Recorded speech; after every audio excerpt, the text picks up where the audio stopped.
Hello my dear friends, আকৌ এটা নতুন ভিডিঅ'লৈ সকলোকে স্বাগতম জনাইছোঁ। আৰু এইটো ভিডিঅ'ত আমি আলোচনা কৰিবলৈ ওলাইছোঁ এইচএছ ছেকেণ্ড ইয়াৰৰ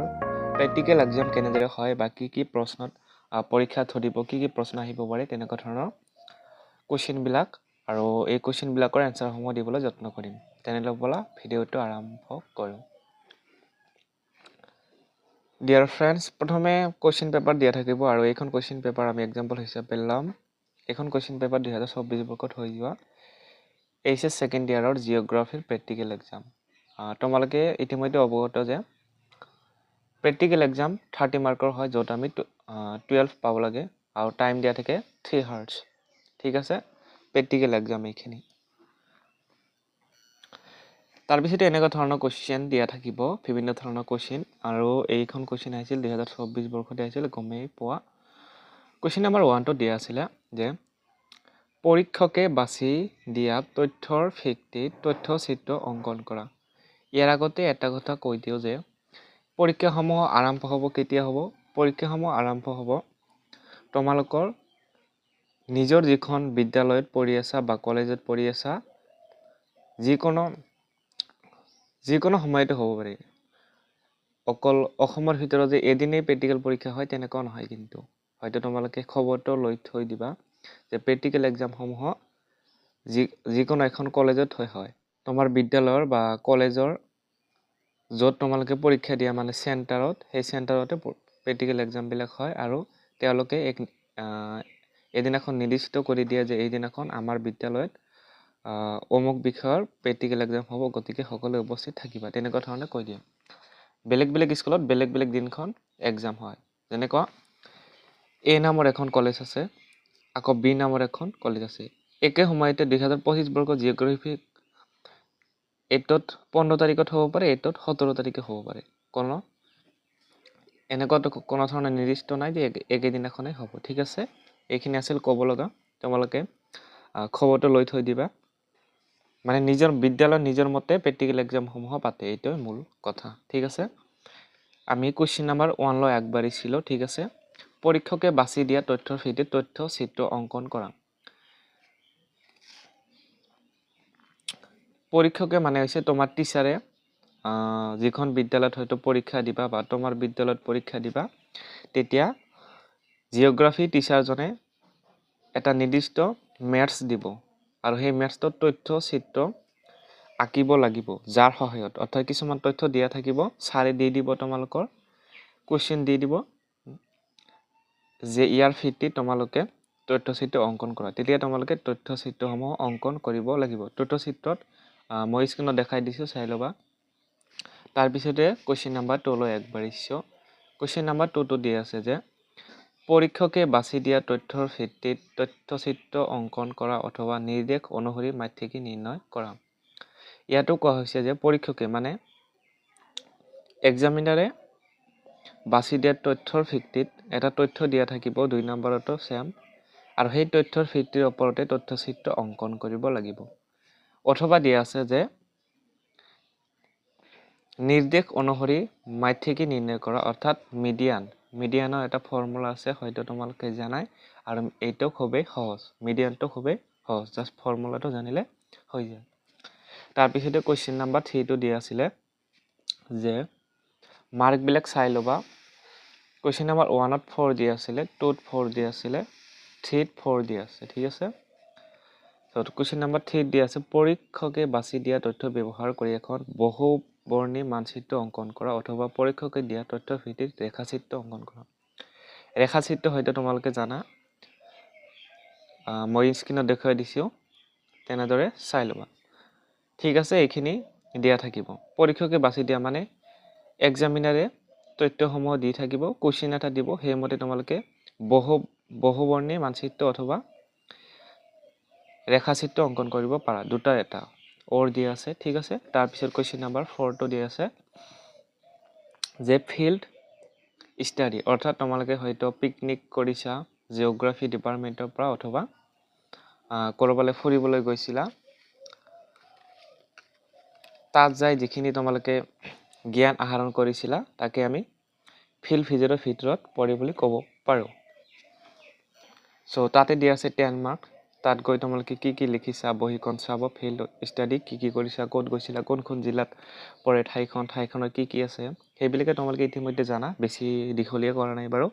গতিকে ইয়াতে 10 মাৰ্কছ থাকিব ঠিক আছে আকৌ যদি কোনোবা এনে কিছুমান বিদ্যালয় আছে বা মহাবিদ্যালয় আছে য'ৰ ষ্টুডেণ্টে বা তাৰ ষ্টুডেণ্টে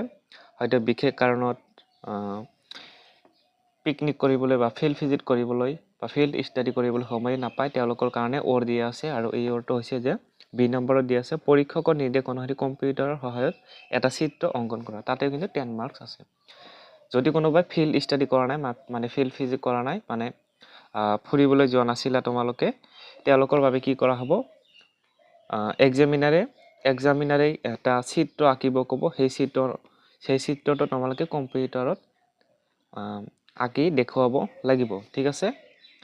অৰ দিয়া আছে কিন্তু সেইটো নহ'লে অৰ্থাৎ ফিল্ড ষ্টাডি নহ'লে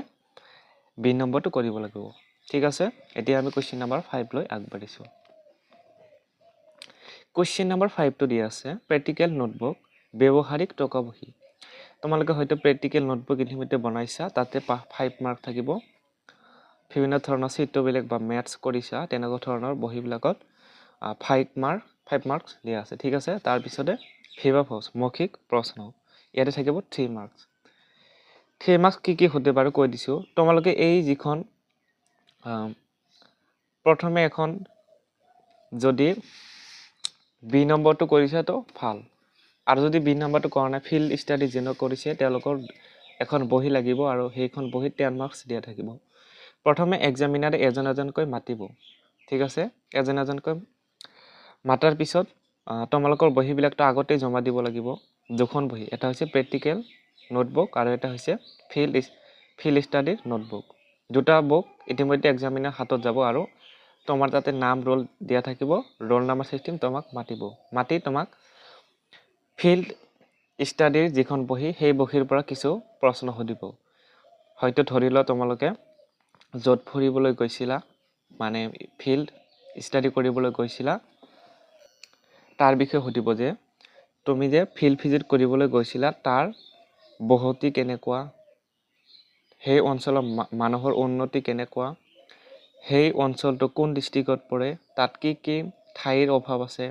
বা কেনেকুৱা ধৰণৰ সমস্যা আছে কেনেদৰে আমি সেই সমস্যাসমূহ সলভ কৰিব পাৰি ইত্যাদি ধৰণৰ প্ৰশ্ন সুধিব তাৰ পিছতে দিয়া থাকিব ব্যৱহাৰিক টকাবহী অৰ্থাৎ য'ত তুমি মেথছ কৰিছা মেথছ কৰাৰ ক্ষেত্ৰত সকলো মেথছ নিজে জনাটো বাধ্যতামূলক কাৰণ মেথছৰ পৰা বহুত কোৱেশ্চন তোমাক সুধিব যে এই মেথছটো কি বুজাইছে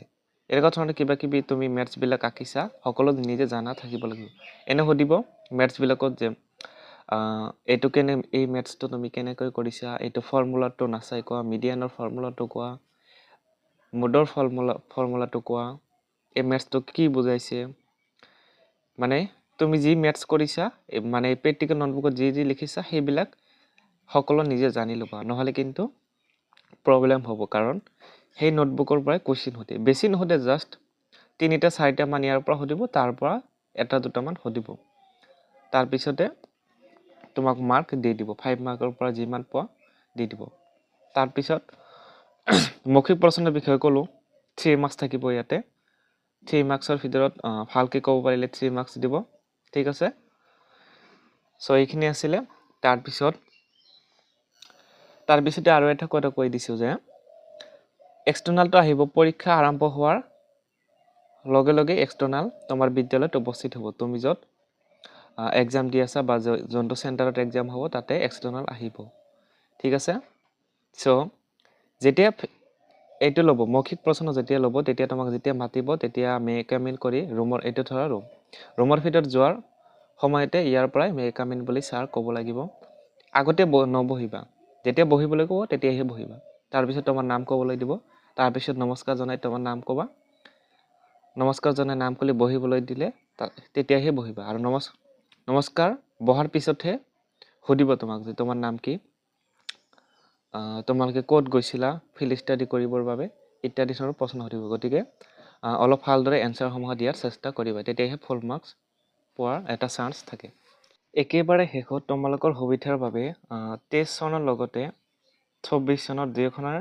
প্ৰশ্ন কাকত দেখুৱাই দিছোঁ আৰু এইখন হৈছে 24 চনৰ আৰু এইখন হৈছে 23 চনৰ গতিকে প্ৰশ্নসমূহ একেই থাকে বাৰু তোমালোকক দেখুৱাই দিছোঁ প্ৰথমে 24 খনৰখন দেখুৱাই দিছোঁ ইয়াতে দিয়া আছে তাৰ পিছতে এইখন আকৌ দেখুৱাই দিছোঁ পৰীক্ষকে চোৱা পৰীক্ষকে বাছি দিয়া তথ্যৰ ভিত্তিত তথ্যচিত্ৰ অংকন কৰা আৰু পৰীক্ষকে বাছি দিয়া প্ৰশ্নটোৰ উত্তৰ দিয়া মানে টেষ্টত একেবাৰে সহজ আহিছিল তাৰ পিছতে পৰীক্ষকে বাছি দিয়া তথ্যৰ ভিত্তিত তথ্যচিত্ৰ অংকন কৰা অথবা নিৰ্দেশনাৰ মাধ্যমেৰে নিৰ্ণয় কৰা ইয়াতে দিয়া আছে পৰীক্ষকে দিয়া নিৰ্দেশনাৰ মাধ্যমেৰে নিৰ্ণয় কৰা মানে মধ্যমাটো মাধ্যমটো মোস্ট ইম্পৰ্টেন্ট হয় বাৰে বাৰে আহি থাকে ঠিক আছে তাৰ পিছতে 3 নম্বৰ দিয়া আছে পৰীক্ষকে বাছি দিয়া তথ্য ব্যৱহাৰ কৰি এখন বহুবৰ্ণী মানচিত্ৰ অংকন কৰা অথবা পৰীক্ষকে দিয়া তথ্যৰ ভিত্তিত ৰেখাচিত্ৰ অংকন কৰা ইয়াতে 3 নম্বৰ দিয়া আছে যে পৰীক্ষকে বাছি দিয়া তথ্যৰ সহায়ত এটা উপযুক্ত তথ্যচিত্ৰ অংকন কৰা মানে টেষ্টত অলপ সহজ আহিছিল একেবাৰে তাৰ পিছতে 4 নম্বৰটো একেবাৰে সহজ আছে ক্ষেত্ৰ অধ্যয়ন 4 নম্বৰ ইয়াতো 4 নম্বৰ ক্ষেত্ৰ অধ্যয়ন আছে তাৰ পিছতে ওৰ দিয়া আছে ইয়াতে ওৰ কি দিয়া আছে পৰীক্ষকে নিৰ্দেশ অনুসৰি কম্পিউটাৰ সহায়ত এটা চিত্ৰ অংকন কৰা 4 বি নম্বৰ কোৱেশ্চনৰ লগতে এবাৰ 24 চনত 4 বিটো আমি চাম একে দিয়া আছে বাৰু ইয়াতে দিয়া আছে যে পৰীক্ষকে নিৰ্দেশ অনুসৰি কম্পিউটাৰ সহায়ত এটা চিত্ৰ অংকন কৰা সেম দিয়া আছে তাৰ পিছতে 24 চনৰ 5 নম্বৰটো দিয়া আছে ব্যৱহাৰিক টকাবহী আৰু 23 চনৰ 5 নম্বৰ কোৱেশ্চন দিয়া আছে ব্যৱহাৰিক টকাবহী ঠিক আছে তাৰ পিছত 6 নম্বৰৰ ফেভ অফ হোছ আৰু ইয়াতে আছে ফেভ অফ হোছ ঠিক আছে এতিয়া গমেই পালা ডিফাৰেন্টটো কেনেকুৱা ধৰণৰ so thank you for watching the video